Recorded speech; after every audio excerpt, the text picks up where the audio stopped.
Hello မင်္ဂလာပါဟမ်းမချစ်သူလေးတွေရေ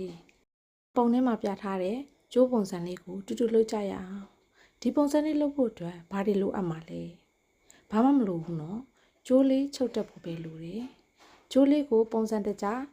ချုပ်တက်ပြီးသွားပြီဆိုတာနဲ့ကိုယ့်ရဲ့စိတ်ထဲမှာရှိတဲ့ဖန်တီးမှုအတိုင်းပဲကျိုးလေးတွေကိုလိုက်ပြီးတော့ကွေးလိုက်မယ်တွန်းလိုက်မယ်ဆိုရင်ရပါပြီဒါလေးပဲလိုတာနော်ကဲဒါဆိုရင်ဗီဒီယိုလေးမှာဆက်ကြည့်လိုက်ရအောင်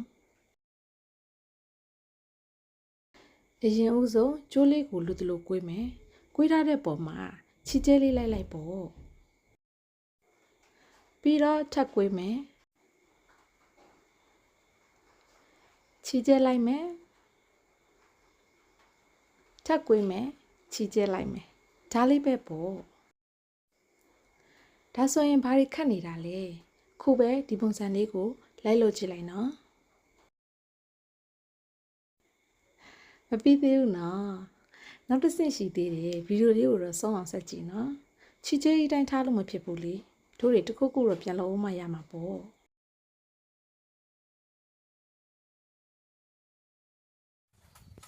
ဘာလေးထူးခြားသွားပြီလဲမြင်လားအော်မမြင်ဘူးဆိုရင်ဒီမှာပြမယ်တန်တန်အော်အပေါ်ဟာဒီအကုန်လုံးချီကျဲတွေဖြုတ်လိုက်ပြီအောက်တစ်ချောင်းလေးကိုလှုပ်ပြမယ်ခုနကချီကျဲလိုက်ထားတဲ့အပေါ်မှာအယောင်တူအချီလေးကိုသုံးပြီးတော့တို့တွေကအပေါ်သားကိုမပေါက်ဖဲနဲ့ကျိုးလေးရဲ့အောက်အသားကိုပဲယူပြီးတော့ချီထိုးသွားမယ်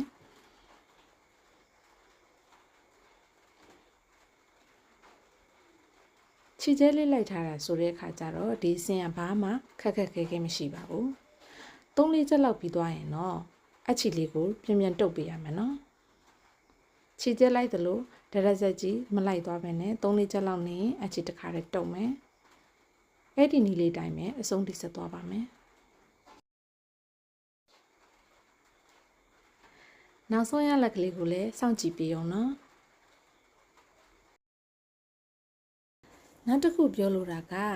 အခုလိုကြိုးလေးတွေကိုဒီနည်းတိုင်းမလုပ်ဘဲနဲ့နောက်ထပ်နည်းတစ်နည်းလည်းရှိသေးတယ်နော်အဲ့ဒါကဘာလဲဆိုတော့ကိုဟာလက်နိုင်မယ်ဆိုလို့ရှိရင်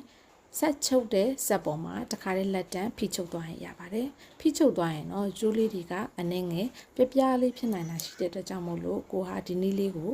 အသုံးပြုပေးထားတာပါကဲဒါဆိုအားလုံးပြီးသွားပြီဆိုရင်ခုနကချီကျဲလိုက်ထားတဲ့အချီလေးတွေကိုအကုန်ဖြုတ်လိုက်မယ်